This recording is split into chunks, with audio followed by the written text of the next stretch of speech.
ہر ایک استاد اپنی طرف سے یہ کوشش کر رہا ہوتا ہے. کوئی ایسا استاد نہیں ہے جو یہ چاہے کہ میرا بچہ میرا اسٹوڈنٹ وہ ناکام ہو جائے. تو جتنے بھی اساتذہ محنت کر رہے ہیں بیٹا، وہ بہت بڑی بات ہے کہ گھر میں بیٹھے ہوئے ویڈیوز بنا رہے ہیں، کہ ابھی بھی سکولز میں جا کر بنا رہے ہیں. ہمارے کتنے جاننے والے اردو کے اساتذہ وہ بنا رہے ہیں ویڈیوز، اور اپنی طرف سے وہ محنت کر رہے ہیں. تو وہ محنت صرف اور صرف آپ کے لیے کر رہے ہیں.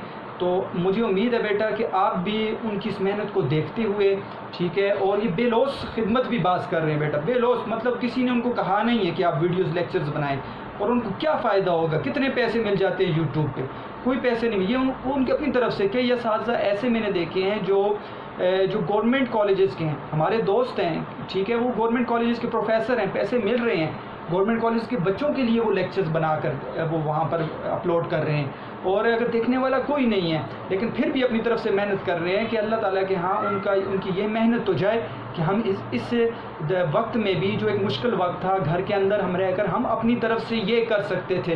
ہمارے پاس کوئی بڑے کیمرے نہیں ہیں، ہمارے پاس کوئی اتنے بڑے لائٹ کا سسٹم نہیں ہے، ہمارے پاس بڑے بڑے بورڈز نہیں ہیں، ہم کوئی یوٹیوبرز نہیں ہیں، یا ہم کوئی آن لائن لیکچرز دینے والے نہیں ہیں، لیکن ہم نے اس طریقے کو اختیار کیا صرف اور صرف ان اسٹوڈنٹس آپ جیسے بچوں کی محنت کو دیکھتے ہوئے. آپ کے کہنے پر بھی بچوں کے اندر بھی یہ جذبہ تھا، تو ہم نے یہ چیزیں اختیار کی. صرف آپ سے ایک ہی چیز کی اپیل ہے، باقی اور کوئی چیز نہیں مانگتے، صرف ایک چیز کی، جو پڑھاتے ہیں بیٹا اس کو درج کریں، اپنا ہوم ورک کریں، گھر میں محنت کریں، تاکہ کل کو آپ کے لیے یہ اللہ تعالیٰ اس محنت کے صلے میں آپ کے لیے آسانی کو پیدا کریں. تو مجھے یقین ہے بیٹا آپ ان نصیحتوں پر عمل کرتے ہوئے آپ ہمیشہ محنت کرتے رہیں گے. خوش رہیں، آباد رہیں. والسلام.